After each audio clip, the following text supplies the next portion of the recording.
had Maddie Gardner and Monique Robinson today. Yes, we're so glad you were joining us, Chad. We are glad you are joining us today. Thank you. I'm glad to be here. I told Eric Chilton, I said, you know what, take the day off. Oh, it's is that hot what outside. happened? And I said, okay. I'll just take over from here. Yeah, and from here on out, we will only be telling the truth here on the 4 to 5. We are live on Facebook. We'd love to see you there. Yep, lots to chat about today. Let's get to our first story tonight. Winston-Salem Forsyth County School Board members are meeting to talk about students returning to school and whether or not masks will be mandatory. And we do know that masks are going to be a big part of the discussion tonight. We don't know exactly what recommendations Superintendent Tricia McManus has. WFNY News 2's Jenna Kurzina joins us live with more on what parents can expect tonight. So Jenna, what are parents saying about this possible outcome? Lauren, we're about an hour and a half out from the start of this meeting, and the debate keeps growing. And you know what it's all about? Mask. On one hand and one side, you have parents saying it hurts kids in the classroom because it's a distraction. And then on the other side, you have the CDC saying it protects children from the virus. Earlier, I spoke with School Board Vice Chair Lyda Hayes. She says she thinks it's important for parents to be involved in the decision. There is time for a public comment period tonight. I also spoke with the Vice Chair about what the superintendent's recommendation will be. I think that maybe she may want to do a trial period and see what happens rather than immediately going into something that's set in stone for a long period of time. I think everybody that I've heard from wants the best for whatever can be the best decision for the children. That's pretty much what Guilford County Schools voted on last night. Last night they voted that masks will be mandatory for everyone on campus, and they will revisit that though every 10 weeks. Now coming up at 5, hear more from some parents, and I want to hear from you too. Sound off and let me know what you're feeling. You can find my Facebook page by just searching Jenna Kurzina. All right, thank you so much, Jenna. And Guilford County School students and staff will wear masks this year, regardless of their vaccination status. The board voted 6-2 to implement the policy this fall. District leaders say masks will be required inside all school buildings, so that's elementary, middle, and high schools. The board will reevaluate the rules every quarter or every 10 weeks. The district will provide free COVID testing to people who are unvaccinated, and those tests will be mandatory for students who are unvaccinated and play sports or do other activities like marching band. We cannot go backwards and go through what we went through the last 17 months. I think this was the most responsible and the least that we could do, considering that we are bringing children back to school full time and that they will all be with each other. We don't have the kind of space to do the social distancing. The PPE is an issue, and so the least that we could do right now, giving these sort of problematic numbers, is the mask protocols. And the district said it will confidentially begin tracking the vaccination status of all employees and coaches, plus student athletes. On the collegiate level, Duke University announced it will require masks in all Duke-owned buildings starting this Friday. The school says the requirement applies to all students, faculty, staff, and visitors, regardless of vaccination status. They say masks will not be required in on-campus residence halls where there is a lower risk for exposure for high-risk individuals.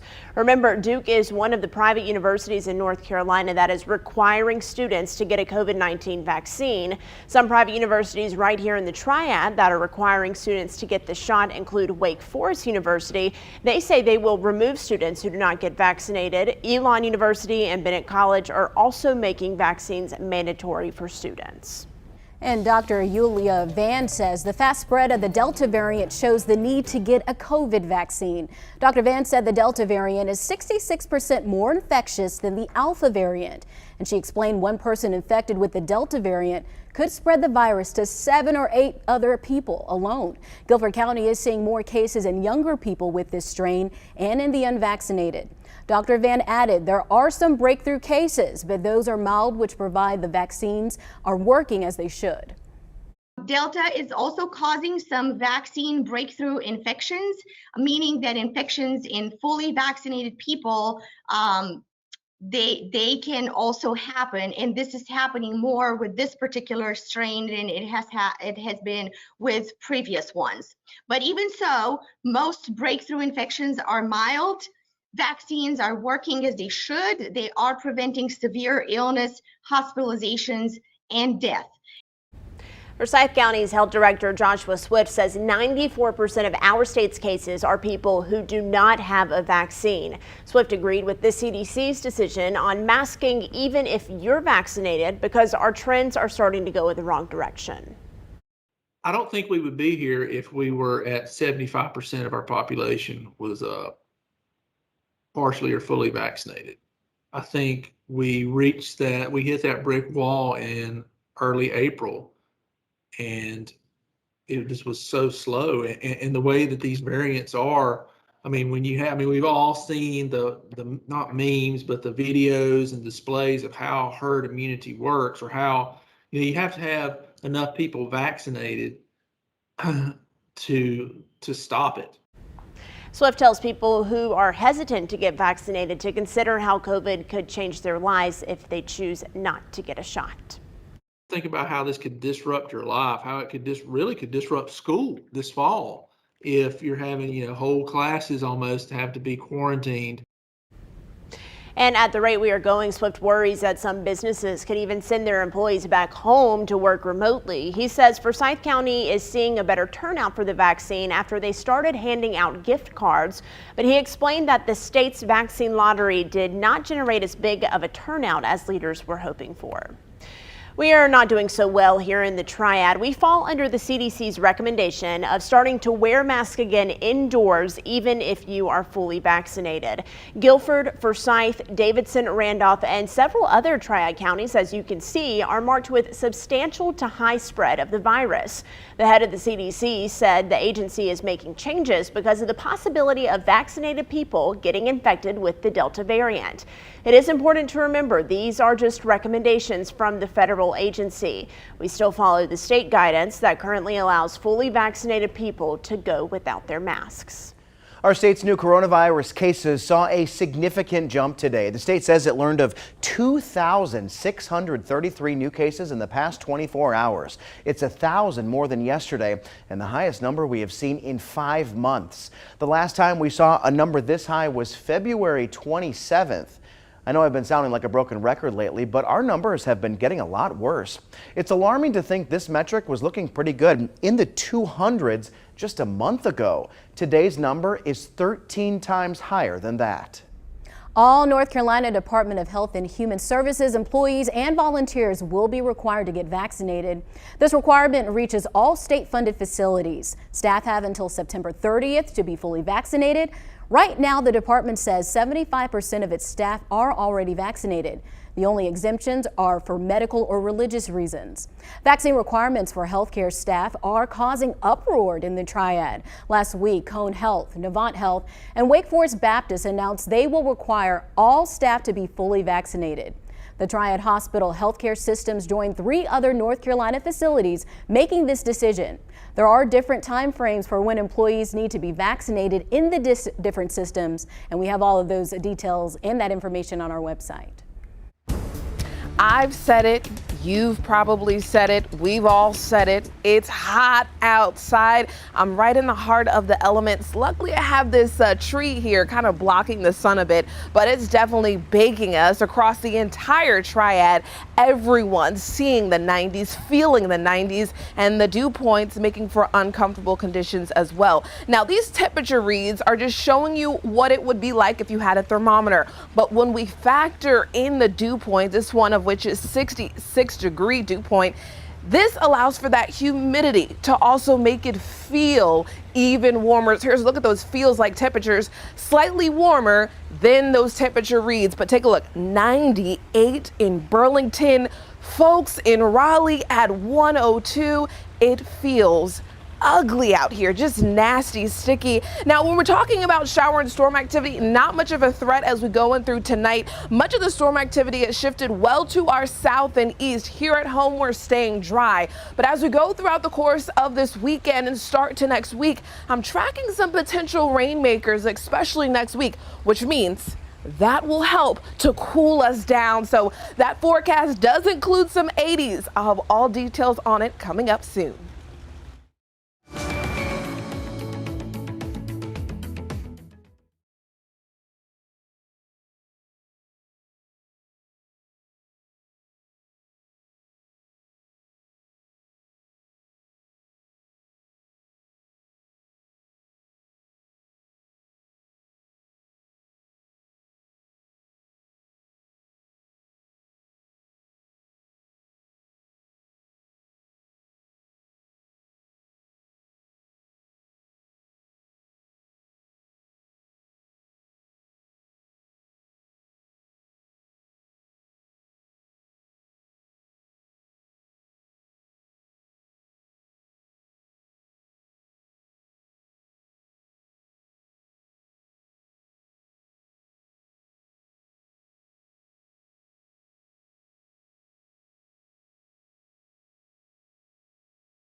This truly is a story that you have to see. I want to take you back to April of this year. Dave Petrie was walking his daughter's dog on the Greenway in Mount Airy. It's something he's done many times and everything was going to plan until the dog, named Ella, had other plans. Dave was sitting on a rock, Ella was checking out the water's edge, and then...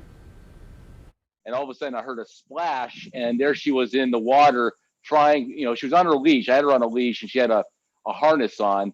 She was frantically trying to get out of the water, but the water's pretty fast there. So I jumped up to grab her and grab her by her harness and get her back up on the rock. And it was almost like slow motion. I literally saw my cell phone pop out of my hands and kind of float through the air and head to the water.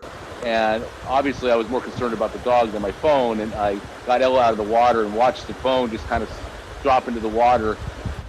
Yep. His iPhone now floating at the bottom of the AIRY River. He thought he would never see it again until this week when his family started getting a lot of notifications on Facebook. Apparently someone and their kids were at that same spot in the AIRY River, and they were swimming around there, I guess, and they found the phone, and they took it home and plugged it in to charge it back up, and it apparently still worked, and turned it on, and it had my screensaver on, and they posted on Facebook to see if anybody knew who we were.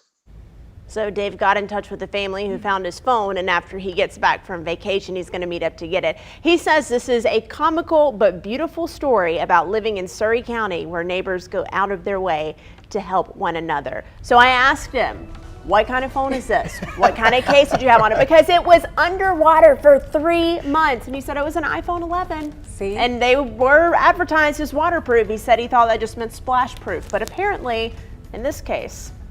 So this would make for a great infomercial for whoever created that case. Because 3 months underwater, that's pretty amazing. See, and I always get worried if I drip like a drop or two on the phone. Right. I'm like quickly wiping it off and trying to, wow, that's impressive. I'm impressed with that. Yeah. I know. So apparently, the person found this. Her kids were playing in the river. They found this phone. They took it home, plugged it in, and it popped up. And I said, I'm glad that you had like a picture of you and your wife as your screensaver and not some picturesque mountain view so that no one would know whose phone it is. I'm always impressed, or at least I think about when I'm in a lake, all the things that are probably at the bottom of that lake that people have lost off of boats or jet skis or what have you. A lot of sunglasses. And phones and Lots wallets. of sunglasses, that's probably the most. Wow. Isn't that crazy? That's really That's neat. a really cool story. I'm glad they got their phone back, because when you lose a phone, all the contacts that are in there, such a hassle getting all those back. It was 3 months, so he did get a new phone, but he says he plans to keep the one, maybe just as a memento of this Frame time. it, right? Yeah. A relic. Crazy. All right. Maybe you're on your phone right now. Yeah. If On you Facebook? are, So go on Facebook. they said what I was going to say. Sorry. We'll be back. We're excited.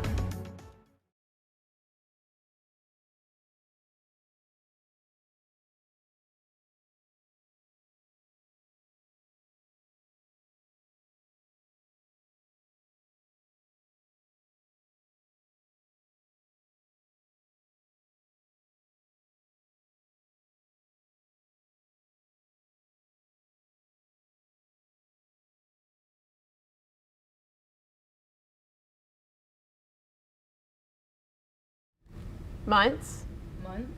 Why? Hi, Facebook.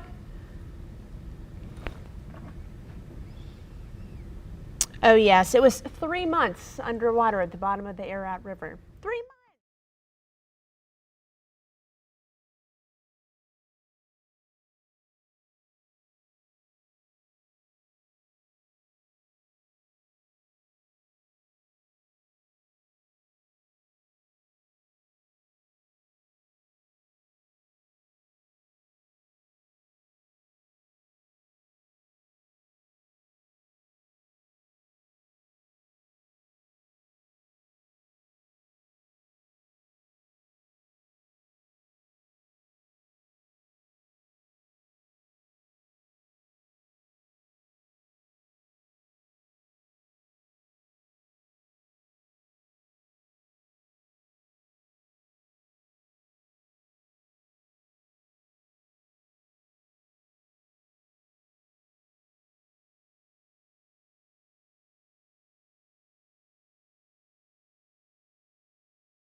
Let's get to your 4 to 5 roundup. Crime Stoppers is now offering up to $20,000 for information on a Greensboro homicide. Police say someone killed Mark Friedman in front of his business, Mark's Restaurant, last November.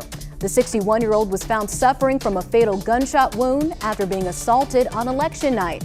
If you have any information that can help investigators, call Crime Stoppers. That number, 336-373-1000. An amendment to the National Defense Authorization Act would require women to register for the military draft. Women between the ages of 18 to 25 would be required to sign up with selective service, just as men do. If enacted, women could be drafted into military service in the event of a national emergency. The United States abolished the draft in 1973, but the selective service system remains in the event of a national emergency. Simone Biles will not defend her Olympic titles. The American gymnastics superstar withdrew from Thursday's all-around competition to focus on her mental well-being. Her decision comes a day after she removed herself from the team final after one rotation. She said she didn't feel mentally ready. The 24-year-old came to Tokyo as arguably the face of the games, especially Team USA, after the retirement of swimmer Michael Phelps and sprinter Usain Bolt.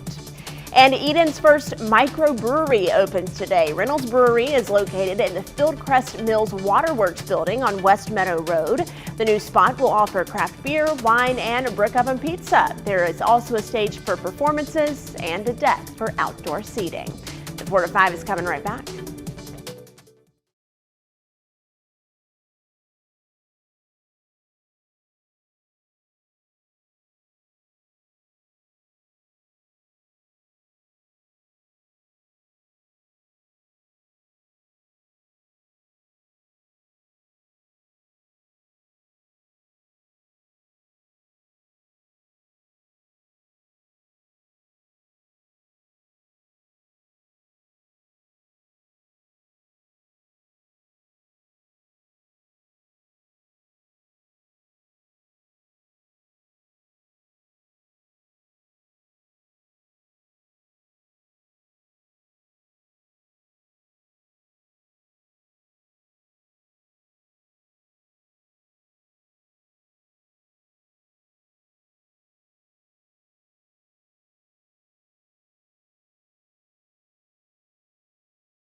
Ask anyone in Snow Camp who's lived there since the mid-70s and they will know about the Snow Camp Outdoor Theater. The amphitheater opened in 1974 and for decades it hosted plays to educate people about their history. Eric Chilton found out why it went dark several years ago.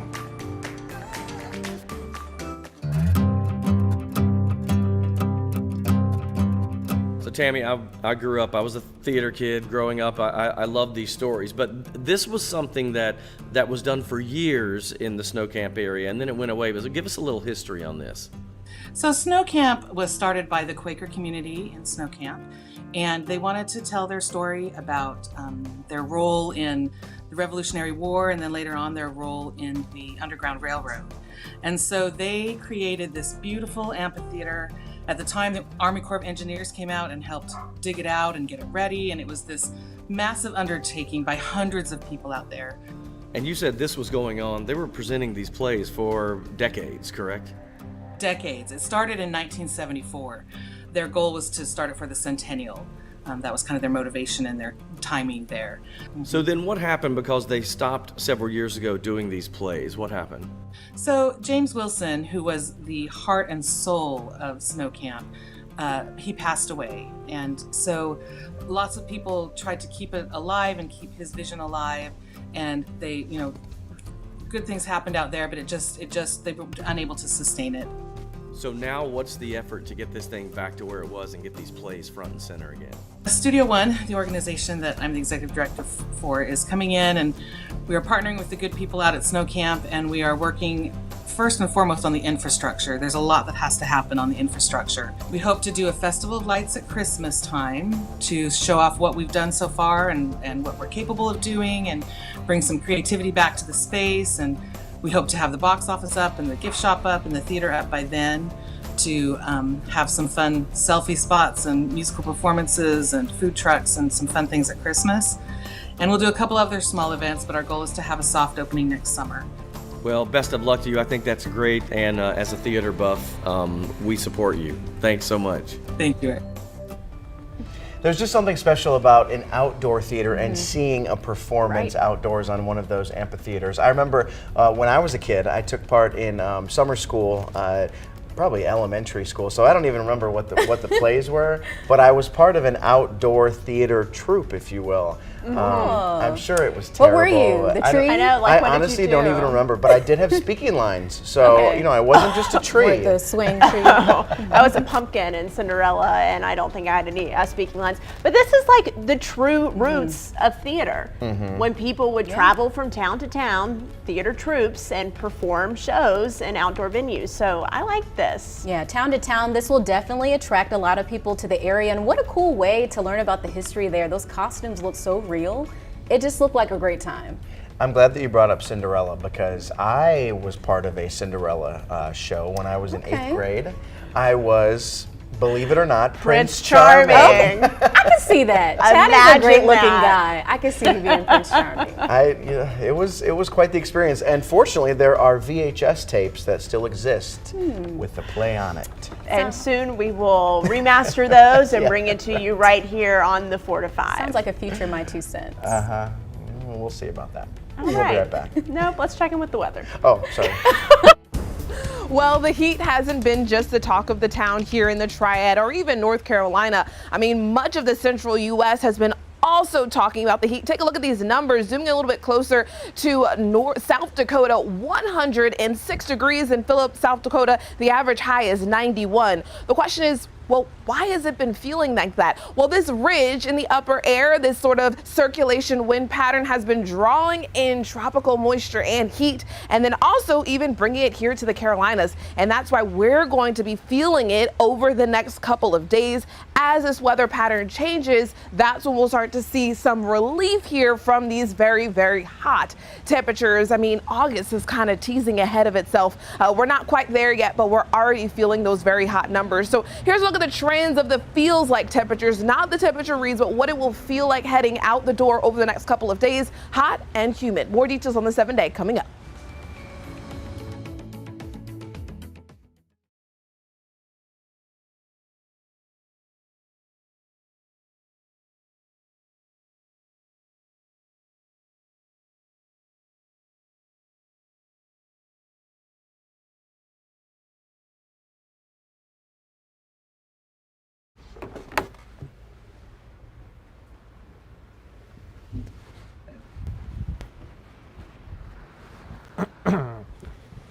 Mic check, just let me know when I can move in vert 1 on video, right? Vert 1 on video, let me know when I can move that in before my hits.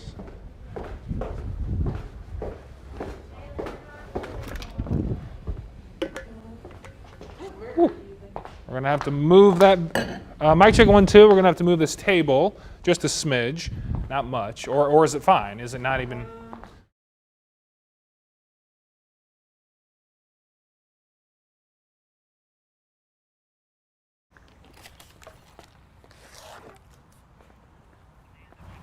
Hey, mic check, 1, 2, 3, 4, 5, 6, 7, 8, 9, 10, mic check. Oops. Mic check. Mic check. Cool.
Good afternoon. Welcome back to your 4 to 5. I'm Maddie Gardner here with Lauren Coleman. We have Chad Silver joining us today, and Monique Robinson is sweating it out in the weather garden.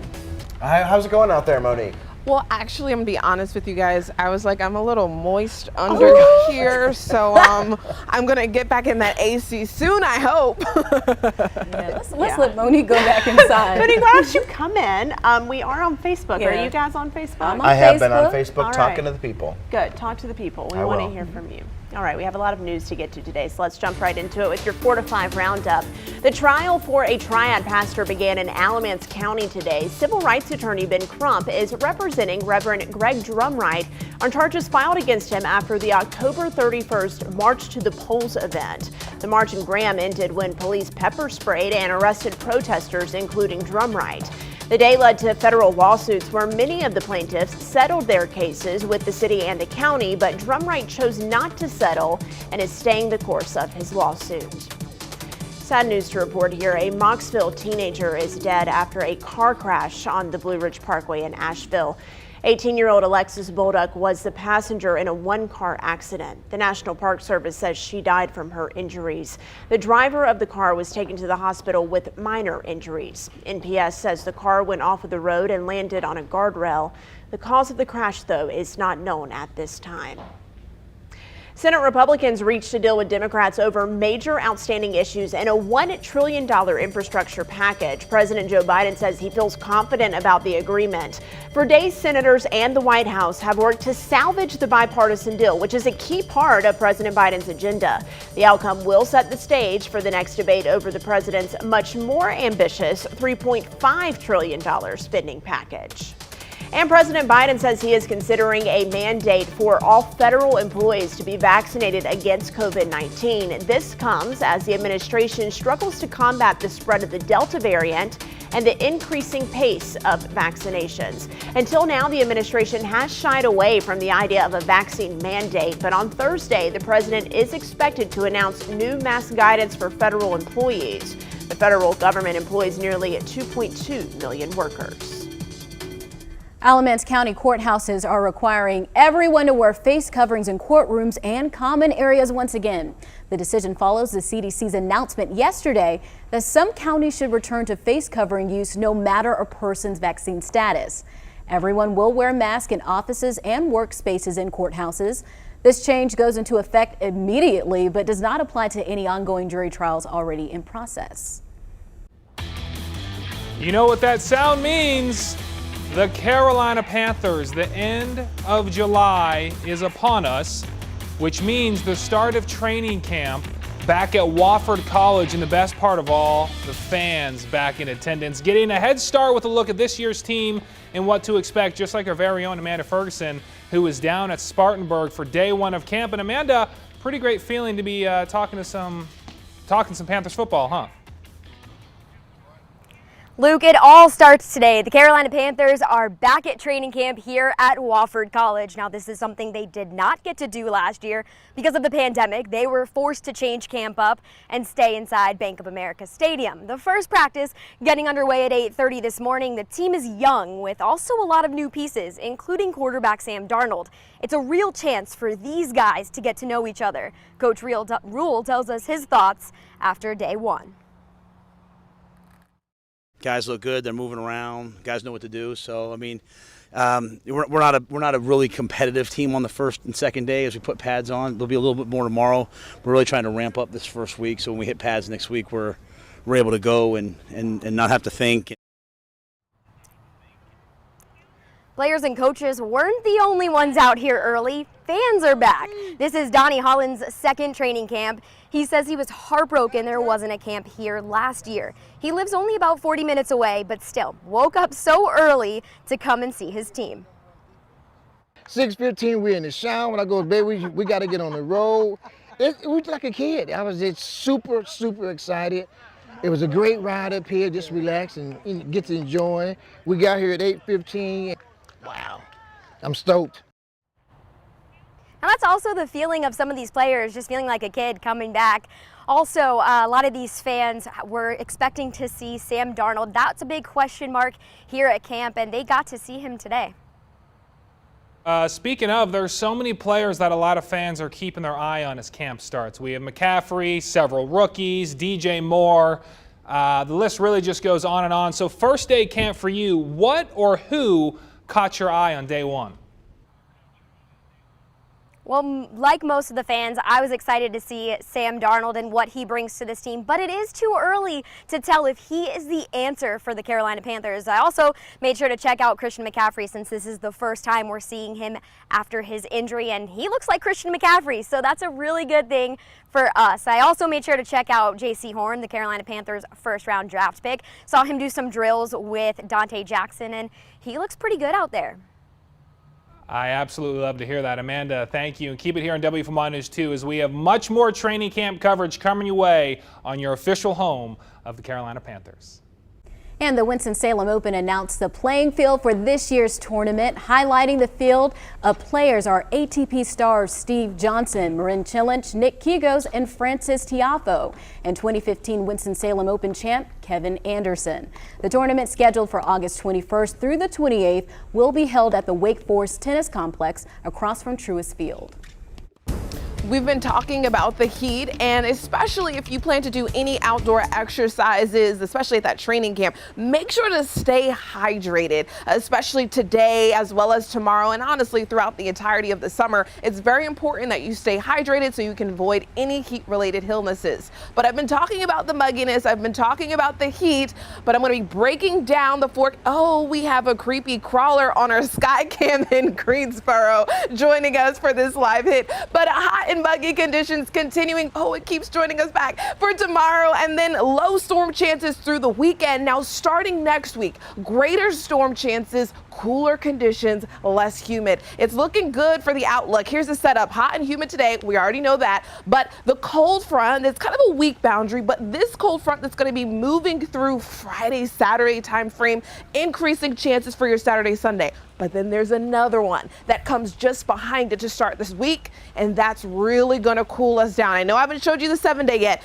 but take a look at these dew points kind of going on a roller coaster, but going down and dropping down to those 50s, which means when we're in the 50s, we generally feel the temperature exactly how that temperature reads. So what I'm saying is by Monday, Tuesday, you see those 80s. When you walk out the door, it's gonna feel like 80. Here's a look at that full 7 day. I haven't showed it yet. Hot and humid for the next couple of days, and then we're trending downward, feeling good by the start of next week. When we think of ourselves, you probably don't think of yourself as a fugitive. But in today's YOUDAY segment, Coach Lamont teaches us that we could be thieves if we steal our own happiness. Would you ever harbor a fugitive, someone proven guilty of stealing, killing, and destroying lives? Yeah, I hear you. Me neither. That is until I realized that I already was. I was the fugitive I was hiding. I was guilty of stealing my own peace, killing my dreams, and destroying my own destiny. Like so many of us, I was hiding the person that was guilty of doing it all. I had to realize that my own fears were holding me hostage and keeping me from truly living my best life. Can you identify? What areas of your life are you harboring the enemy of your soul? Expose that nature and refuse to allow it to take residence in your life. You can never fully be free until you stop harboring the weapons that are destroying your own destiny. Let go today and step into your freedom. It's waiting. This is Coach Lamont reminding you to have your best YOUDAY. I'll see you tomorrow. So we are the fugitive. You know, sometimes we can be our toughest critics. We can be Oh, so yeah. hard on ourselves and we just get in our own way. And I think once we get out of our way, just accept the process, we can reach our full potential, but we just gotta let things be. Yeah, and I think what keeps me from happiness the most is just my own mindset. Like today the world was out to get me. I swear, y'all. I spilled coffee everywhere. I like fell coming down the hallway. It was a hot mess express this morning trying to get to work. It's like, no, you know what? I'm gonna have a good day. Whatever is causing this, I'm getting rid of it. Yeah. Did you spill coffee on yourself? Oh, I sure did. And my floor, I had to change. She came in the door talking about it. I was like, are you okay? All in my purse. I was carrying all my things like in here because there was coffee in my purse. It was just. That's a lot. But you're here. You Yeah. look great.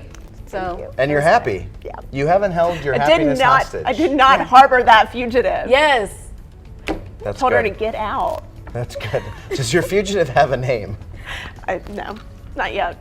You can name her. Sasha. I try to do my best with finding happiness every day. You know, sometimes you can wake up on the wrong side of the bed, or I don't get road rage, but I get angry with people on the road. So sometimes I'll get into work and I won't feel like myself. And I always try to think of two things that I'm very happy about for the day. And working with me and working with Lauren. Yeah.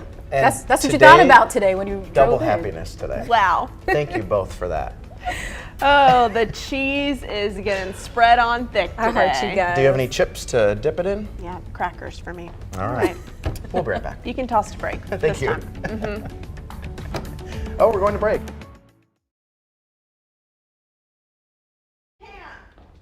Mic check 1, 2, 3, 4, 5, 6, 7, 8, 9, 10. B-Rad. Mic check 1, 2, 3, 4, 5, 6, 7, 8, 9, 10.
It's the summer of learning in the Triad, and children are taking advantage of STEM summer camps, learning all sorts of things. Yeah, and Habitat for Humanity in Forsyth County is hosting a 4-day coding camp for kids. It's something I wish I knew how to do. WFMY News 2's Jalen Gilkey went out to Winston-Salem today to see what the future of STEM looks like. Yeah, you and me both, Maddie. Technology is the fastest growing industry in the world today.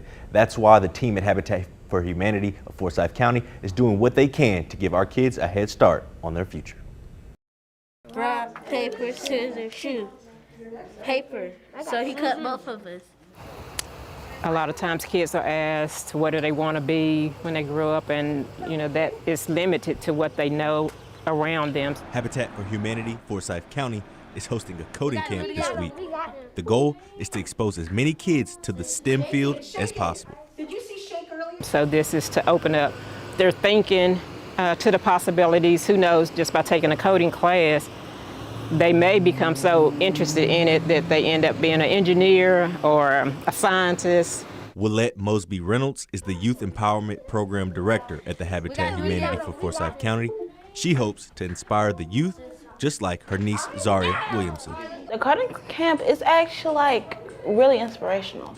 I created a game yesterday. I called it Henny Catch, and it was a snake chasing around a hen who was protecting its eggs.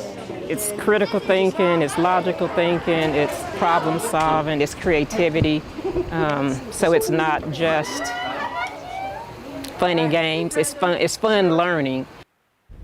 Although it's too late to sign up for this month's camp, if you'd like to sign up your child for a similar program through Habitat for Humanity, I'll attach a link to their website in my web story on WFMYnews2.com. Very cool. Yeah, I truly do wish, as I said before you told us that story, that I knew how to code, because it is something that you can do so much with and so many fields you can go into with that. I was going to say it's cool that they have this for camps, but I would love to see this in the classroom at the younger ages. I think that would be really helpful too. Did you say that you took part in a STEM camp? I took part in a STEM camp. We weren't really doing coding stuff, but we went to a lot of museums. We made some rockets. I think I was in the 7th grade when I did that. It was a lot of fun, insightful. I'm not a scientist, but I did learn a lot.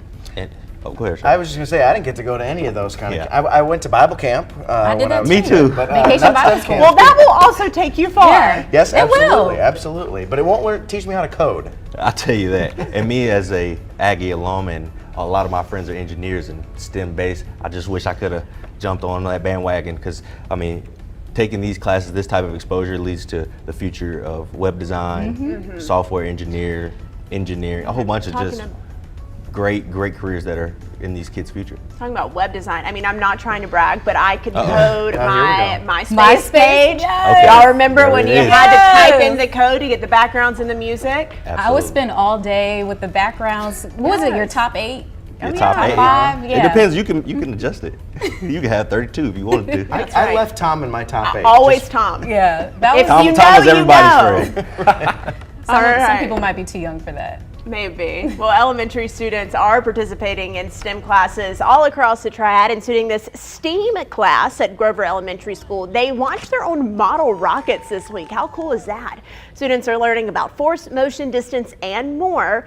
And students are also going to make aluminum foil ships that set sail this week. Good stuff. So cool. I like that sound effect to end on. All right, the 4 to 5 is heading to break. We'll be right back.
Listen to this. Google estimates people take a collective 91 million selfies every year.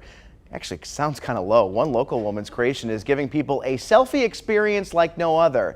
Antonina Griffin and her daughters launched the Selfie Spot in downtown Greensboro. It's filled with one-of-a-kind scenes or vignettes for people to get some very unusual selfies, and it all started with a dream. Being the mother of 5 amazing children, my whole purpose and goal is to leave a legacy for my children. Growing up here in Greensboro, North Carolina, in poverty on Phillips Avenue, I didn't have much. So as I was growing older, I was like, I have to change that narrative. I love that. After counseling with some interior designers and working out a deal with the landlord back in March, they began construction and they are ready to open next weekend.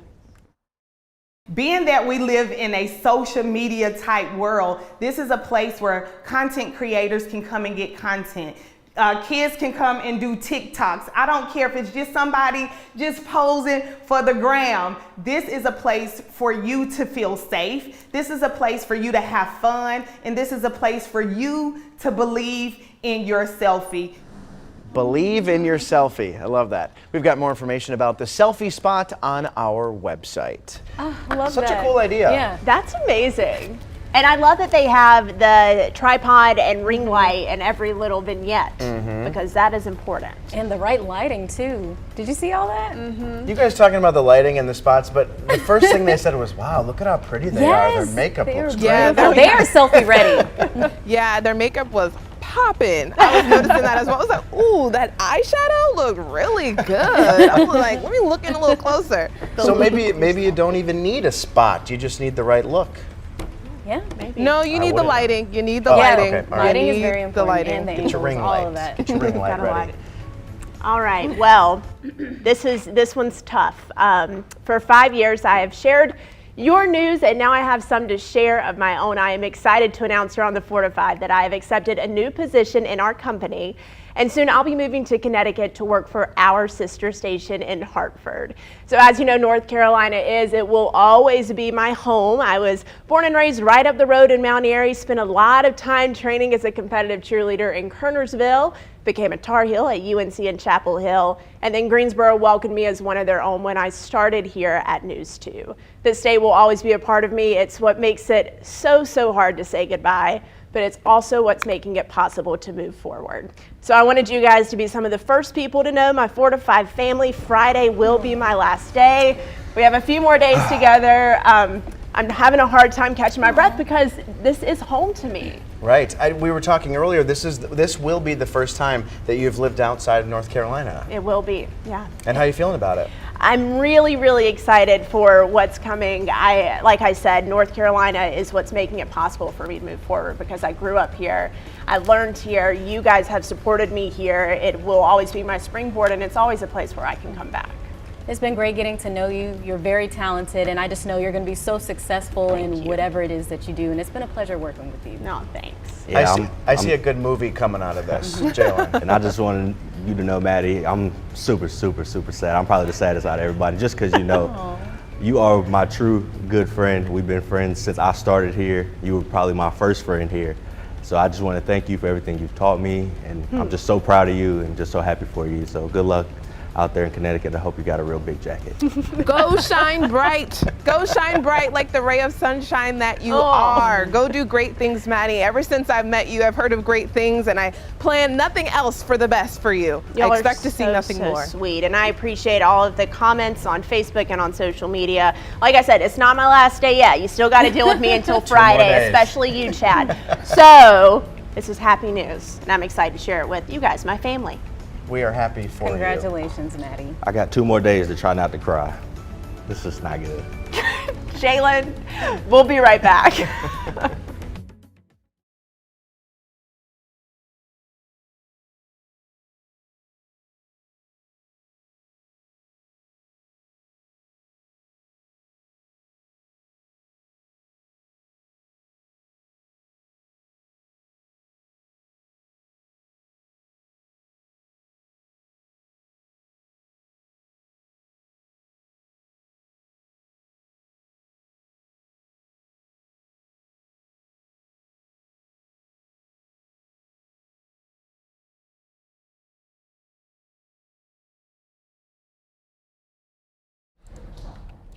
1, 2, 3, 4, 5, 6, 7, 8.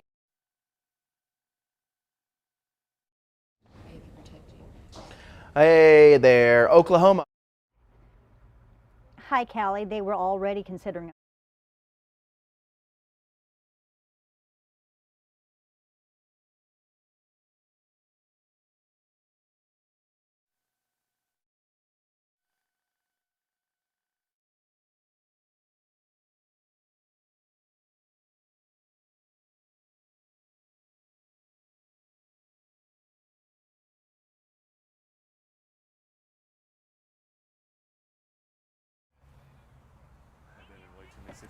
Hi, mic check, 1, 2, 3, 4, 5, 6.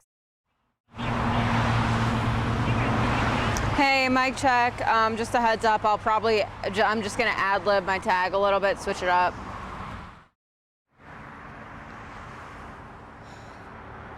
Mic check, 1, 2, 3. Mic check, 1, 2. Hey, my IFB was off, now it's on. Hello, everybody. Mic check 1, 2.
It's time for my 2 cents.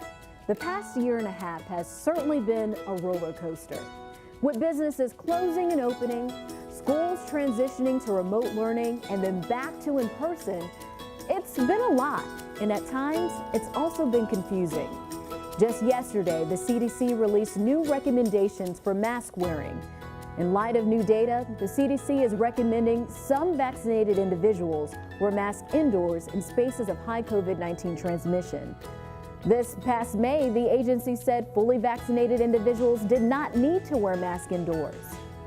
Just when we thought we were heading in the right direction, it may feel like we're taking several steps back. I know this is frustrating for many, but it's important during these times to keep an open mind. The pandemic is uncharted territory. We're all trying to navigate this new normal together, and we must do our best to be there for one another and continue to protect ourselves and our neighbors. There is light at the end of the tunnel.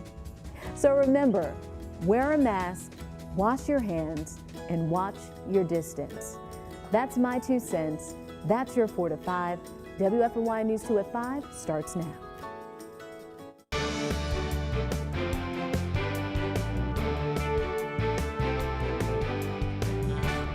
More changes are on the way